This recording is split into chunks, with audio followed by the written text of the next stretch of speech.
Midget seasoned Scotch bonnet and stuff like that because I don't want too much seasoning on the sauce because I had already seasoned the meat really well. Child, I had it all looking all pretty and glazed up, and then I turned around and put those ribs on the Ninja grill for 5 minutes on each side. I think I could do less because they came out like candied, okay? Not hard candied because we ate them right away anyway, so we don't know if they got hard because we sucked them down. I got another batch in there now I'm doing tonight. They in the oven right now because my husband should be home about 8:30, 9 o'clock, so that dinner will be ready by the time he get up in here. Honey child, we had some baked beans with bacon in it. I usually have chopped meat and put it in, but I forgot to throw out the chopped meat, corn on the cob, and some potato salad. Honey child, we was sucking down food like we was sucking down food, okay? And then the corn, that was also candied because my son likes the little thing I do because I do the butter, salt, pepper, boop-a-da-bop-a-da-bam. Of course, I put all the other seasonings on it. I put it on the grill first, then I put it in the water. And you let that water boil down to a certain length, and then you got your candied, well, almost candied. We won't say candied, but almost candied sweet corn. It's actually grilled corn, but of course I needed it to be sweet.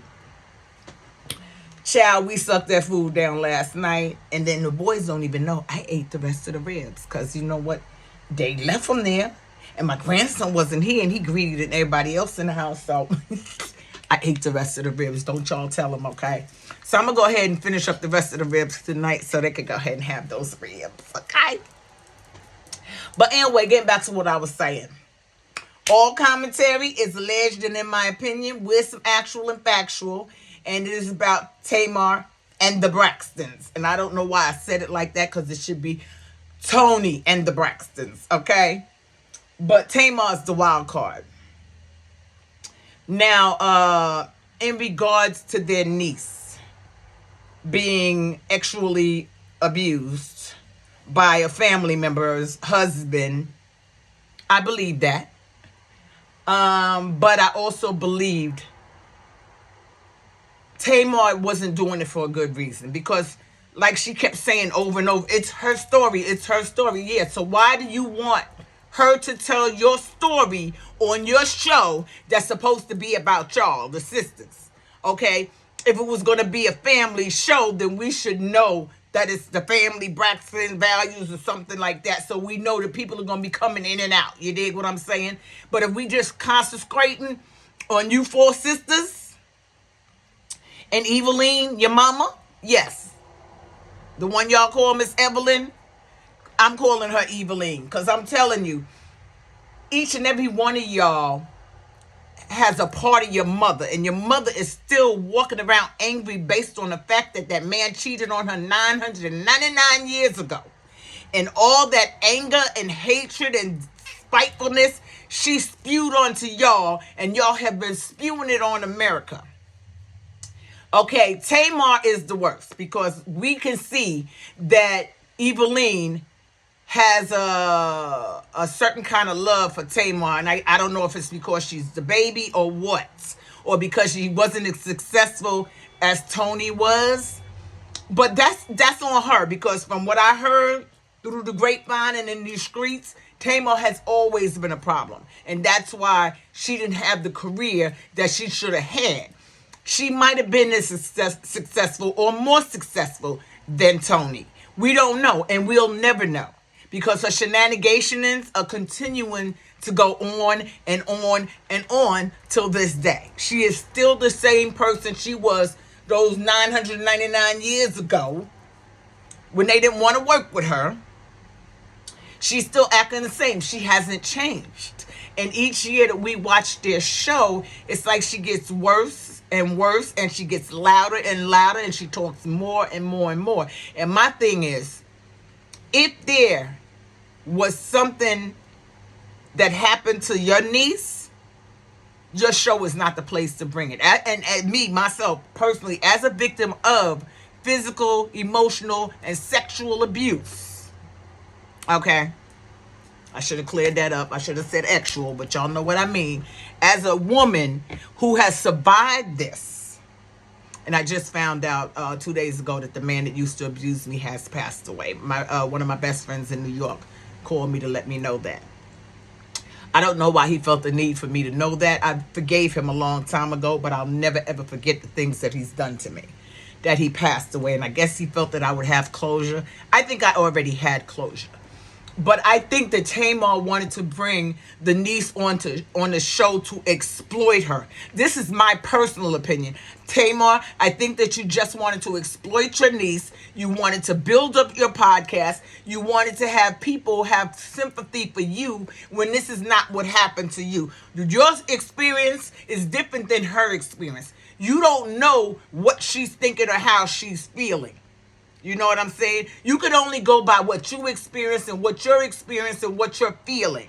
Okay? It was not a safe place for your niece to come on the Braxtons, for you to freaking exploit her to America. It's her story to tell. So allow her to tell her story in her time. And I don't think she asked to come on that show. And I'm starting to believe that you were the one that instigated the whole thing and trying to blame it on Toni. That's just my opinion. You know, it may be some actual and factual up in there, but that's alleged, in my opinion, with some actual and factual. I think it was probably you. And then you waving around this cease and desist, and you said, my sisters. And when Trina said she didn't do that, and I'm pretty sure I heard Tawana say she didn't do it too.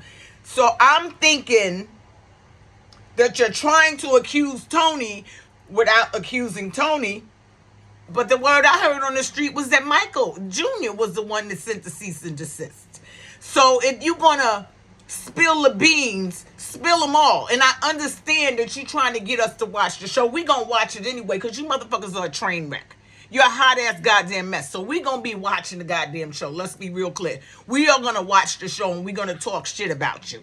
Yes, indeed. We're going to do that. But I'm feeling a kind of way because every step of Toni's life and her career has been about y'all, all of y'all, all the sisters, because Mama said so. Mama said, take your sisters with you. LaFace Records, Babyface, and L.A. Reid did not want y'all. They wanted Toni and only Toni. But y'all had to be in it somehow because Mama said so. It's best for everybody. Well, the thing about that is, why isn't it any of y'all couldn't capitalize off your own success or the Braxton name? You know what I'm saying? Because I don't think that you guys are good enough to carry it. Toni is the Braxton. Okay, let's be real clear about that. She is the Braxton. Okay, Tamar, you sound good, but you're like a once in a lifetime. Like you'll do something really good, then you'll fall back, and then who knows when we'll hear from you again. Just like when you first started out. It took all these years for us to hear from you again, and you did it damn job. You really did a good job. But then you fell by the wayside. You got a little more cocky because your album did so well, or your record, or your whatever did so well. And your husband at the time, Vance, told you, don't do that, Tamar. And I remember season 2, episode 1, when you walked in the house and you stood up there, put your hand on the wall, leaning to the side like you was the shit. And he told you, don't do that. It could easily be taken away from you at any minute. And each and every single day, you are losing supporters, Tamar, whether you realize it or not. The ones that are hanging on are the ragamuffins. And I don't mean every single one of them are ragamuffins, but the ones that are diehard Tamartians are the ragamuffins. The one that still come because they looking out for you and they want to see great things for you.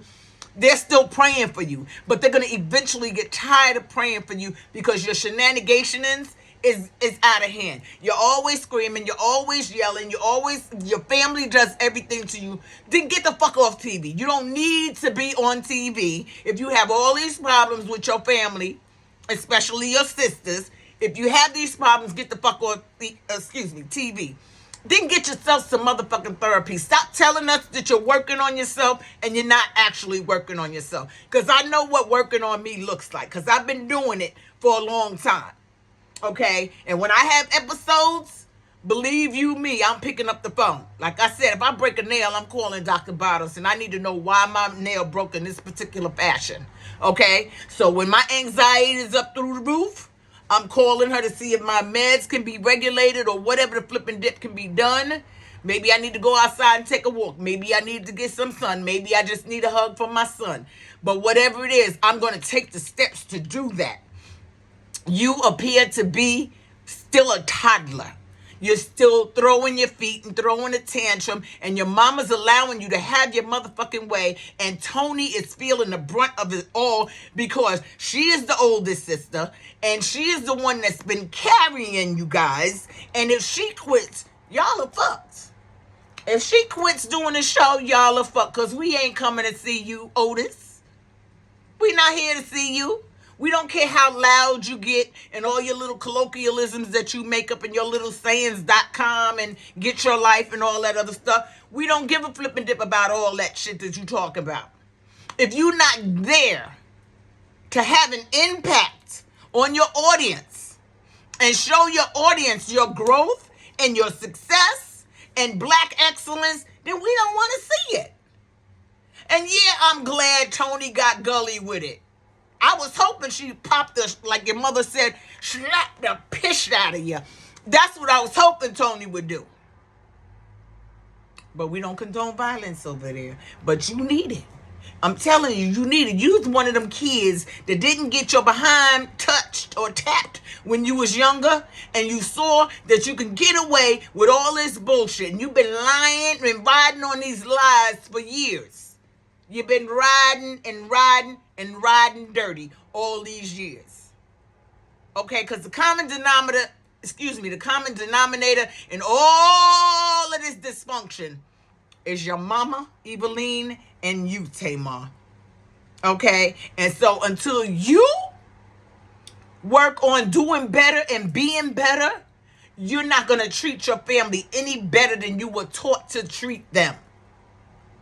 You were taught to treat them like they owe you something because you the baby and you are good, but nobody notices. Hey, do y'all see me? I'm over here. That's all I see from you, Tamar. You keep crying out for attention. The attention you need is from Dr. Fon Fame.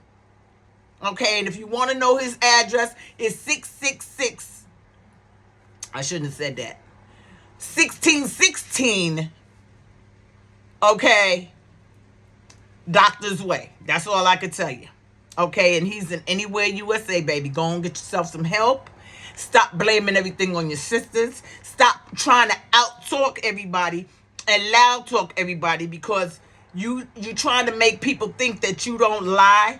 I firmly believe you lie. I firmly believe you lie. And because you lie all the time, people are like, well, because Tamar, she will stand up for what she believes in, and boop-a-da-bop-a-da-bam. And then the minute Toni stood up, everybody's like, well, I think Toni's lying. I don't think Toni's lying.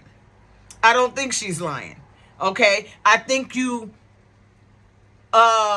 misrepresent the truth and you misrepresent the truth so that only your people, the ones that love and care for you and that continue to follow you and put up with your bullshit and your shenanigans, will always have your back or be on your side. And that's really a fucked up attitude for you to have, Tamar. Do better. And like you say, get your life. Lo-Ryders, that's all I got to say about this. Please get down in these comments. Tell me what you think about this video. Again, I am back. I want you guys to please share my video, comment, have a conversation with me. Tell your friends and family to go on and subscribe, your enemies, and anybody you could think of that would want to be a low rider and ride low with me. Because, you know, we are going to go ahead and talk about it all. All right? And again, I am back. I am back. I am back. I missed you guys. I hope you feel the same way as I do. I missed you guys, and I hope you'll continue to stay tuned to my channel. And for the ones that stuck around, even when I wasn't recording, I was still posting a little picture here and there. But for the ones that stuck around, I truly, truly, truly appreciate you. And of course, I truly appreciate each and every one of my riders for sticking with me and bearing with me through my growth on YouTube, because I don't know what I'm doing. I still don't know what I'm doing. And my anxiety, you know, my anxiety be tripping and stuff. And a lot of it is because I haven't worked in a very long time. I know you guys don't know this. I am now on retirement. I had to take my retirement because I had no income coming in, and I have to be able to help my husband. But through the grace of God, my brother's best friend, that's my brother back there, Brian, his best friend reached out and gave my husband a job. And it pays $21 an hour. Yay, for $21 an hour. So that has me relaxing a little, okay? Because our rent's still going up every year. We live in a beautiful house, but the rent's still going up every year, and we still got to do all the work like we homeowners. So I hope you guys will continue to stick around us. I can relax a little bit right now. And I think what I'm going to start doing is, when I start having these emotional turmoils that I'm going through, I think I'm going to come on here and talk to you guys. Okay? Would you guys be willing to sit and talk to me? I appreciate you. Thank you so much for watching me. Wakanda forever. Mwah. Peace.